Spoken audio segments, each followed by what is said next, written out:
camarade peu d'Afrique, Mélenchon, tout feu, tout flamme, pose quelques questions au petit Macron. Camarade peu d'Afrique, est-ce que le petit Macron pourra répondre à ces questions? Est-ce qu'il en est capable? Est-ce qu'il en a la capacité intellectuelle, frère, et morale de répondre à ces questions? Point d'interrogation. Camarade peu d'Afrique, on écoute le grand Jean-Louis Mélenchon.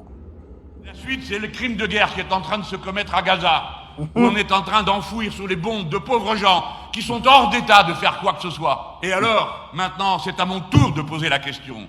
Voilà. Moi, je me suis prononcé clairement, et tous les insoumis en ont fait autant. Voilà. Nous condamnons tous les crimes de guerre, qui que ce soit qui les commettent. Je pose la question à ceux qui nous font la leçon, les médias. Condamnerez-vous les crimes de guerre qui sont en train de se commettre en ce moment? Les partis politiques Point d'interrogation. qui nous font la leçon de la droite, du centre, applaudissant Madame Le Pen dans l'Assemblée nationale. Condamnerez-vous les crimes qui sont en train de se commettre? Avez-vous de la pitié pour ceux qui sont écrasés sous les bombes? Avez-vous de la pitié pour ceux qu'on a privés d'électricité, d'eau, de nourriture et de possibilité de sortir de la prison à ciel ouvert qui a été constituée à Gaza? Allez-vous protester? Êtes-vous sensible à toute souffrance humaine ou seulement à celles vers lesquelles vous portent vos affections personnelles et l'esprit de vengeance avec laquelle, en réalité, vous ne ferez rien, vous ne changerez rien, vous ne ferez rien avancer? Si la France veut pouvoir jouer un rôle, il faut pour cela qu'elle assume les conséquences du rôle qu'elle veut jouer. On ne peut pas soutenir inconditionnellement une partie prenante dans un conflit et ensuite proposer sa médiation. Or, le rôle de la France est de proposer sa médiation. On l'a fait souvent. On l'a fait parce qu'on en a l'autorité. La France a voté la délibération de l'ONU créant l'État d'Israël. Mais ça n'a pas empêché la France, après la guerre des 6 jours, pendant la guerre des 6 jours, où tout de même Israël n'avait pas que des mauvaises raisons, si vous voulez bien y réfléchir, eh bien la France a décidé l'embargo sur les fournitures militaires, alors que les Israéliens volaient avec des avions français, les Mirage. Et à d'autres moments, le soutien a été là, notamment dans la négociation qui a préparé l'accord d'Oslo, où le président Mitterrand était personnellement très engagé. On n'a retenu que le rôle de la Suède, mais le rôle du président français était très important dans cette affaire. Alors, suivant les moments, on est intervenu d'une manière ou d'une autre en jouant le rôle de médiation, et des fois dans des conditions inouïes. Par exemple, lorsque l'offensive israélienne au Liban avait fait que Arafat, qui s'y trouvait, était encerclé et à deux doigts d'être éliminé avec le reste. Ce sont les Français qui, parce qu'ils étaient respectés, ont pu dire « Ah ben écoutez, ça, on ne l'acceptera pas ». Et puisqu'on ne l'acceptera pas, on y a mis un ou deux navires de guerre et on a sorti Yasser Arafat du réduit dans lequel il était. Voilà la France. Elle intervient, elle fait ceci, elle fait cela. Mais c'est à ce prix que vous êtes non aligné. Sinon, vous êtes neutre. Vous dites tuez-vous, ça ne nous occupe pas. Ou bien vous êtes aligné, vous dites vous pouvez les tuer, on est d'accord. Non, non aligné veut dire intervenant avec des principes nécessairement constants, nécessairement tout le temps les mêmes. Ouais, Mélenchon, c'est un 10. Mais Macron ne peut pas répondre à ces questions. Mais est-ce que vous savez que Macron, hier, il a condamné l'attaque d'Israël contre l'hôpital de Gaza? L'hôpital de Gaza. Parce que lui-même, il a vu, tes frères, il dit, allez là, les choses, ce qui se passe actuellement là, hein? Les réseaux sociaux sont inondés. L'opinion publique occidentale, frère, est désemparée. Les gens sont mélangés. Actuellement là, il suffit d'une petite étincelle pour que ça prenne feu. Ce que les gens ont vu hier, c'est-à-dire que France 24 a montré, vous n'avez pas vu. On sort les gens des gravats. Sous les décombres, on sort les gens des gravats comme ça. On sort les gens des tas de sable. C'était son... Il y en a qui sont vivants, des bébés. Actuellement, l'opinion publique française, l'opinion publique est mélangée. C'est pourquoi, quand Israël a frappé, on dit c'est pas Israël dit c'est pas lui, le Hamas dit c'est pas lui. En tout cas, quand on calcule, on sait qui est capable de faire ça. Voilà. Donc quand il y a eu frappe, Macron a dit c'est Israël. Comment il s'appelle? L'Union africaine. Écoutez très bien, l'Union africaine qui Moussa Faki, qui est géré par Macron, a dit que c'est un crime contre l'humanité, que Israël a commis un crime contre l'humanité. Il y a beaucoup de pays qui ont condamné fermement. Macron a condamné 2 fois. La France a condamné, puis Macron m'a condamné. Vous comprenez? Donc, c'est pourquoi? Parce que ça va loin. Ça va loin. Ce qu'Israël est en train de faire, ça va loin. C'est pourquoi Papi Joe est parti aujourd'hui. Papi Joe est parti dire parce que en fait, c'est les extrémistes. C'est les extrémistes de la droite. Vous comprenez, non? L'extrême droite qui ne veut même pas voir les Palestiniens. C'est eux qui sont au pouvoir. Le gouvernement de Netanyahou, là, c'est eux qui sont au pouvoir. Ils appellent les Israéliens les animaux. Vous comprenez? Donc aujourd'hui, là, ça va loin, ça dépasse l'entendement.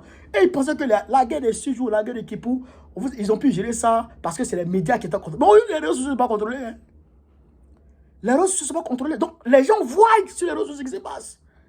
Ils voient. Donc aujourd'hui, ça ne va pas dans les mains. Et s'ils ne font pas attention, si le peuple, si l'opinion française et l'opinion occidentale se détournent d'eux et se dressent contre eux, c'est pas bon. C'est pas bon. Donc, c'est pourquoi aujourd'hui, Macron condamne.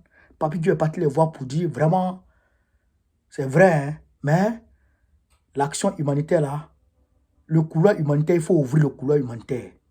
Papi Dieu a dit, Israël va ouvrir un couloir humanitaire. Mais dès que Papi Dieu a pris son avion, il a décollé net. Israël dit, oui, on accepte d'ouvrir un couloir humanitaire, mais seulement qu'à partir de l'Égypte. Alors que l'Égypte dit, l'Égypte et puis les Israéliens sont d'accord pour dire, on ne sort pas. Parce que si le couloir, si la frontière avec l'Égypte est ouverte, tout le monde va sortir. Les Israéliens qui seront bombardés vont sortir, ils vont aller en Égypte, aller vivre là-bas. Et s'ils vivent là-bas, les Palestiniens qui vont sortir pour aller en Égypte, ils vont s'installer durement là-bas. Pendant ce temps, Israël va envahir le nord de Gaza. Donc, l'Égypte dit, je ne veux pas. Donc, l'Égypte dit, il faut que le couloir humanitaire s'ouvre à partir de l'État israélien. À partir de l'Israël. Vous comprenez? Alors que si on ouvre à partir de l'Israël, les gens vont monter.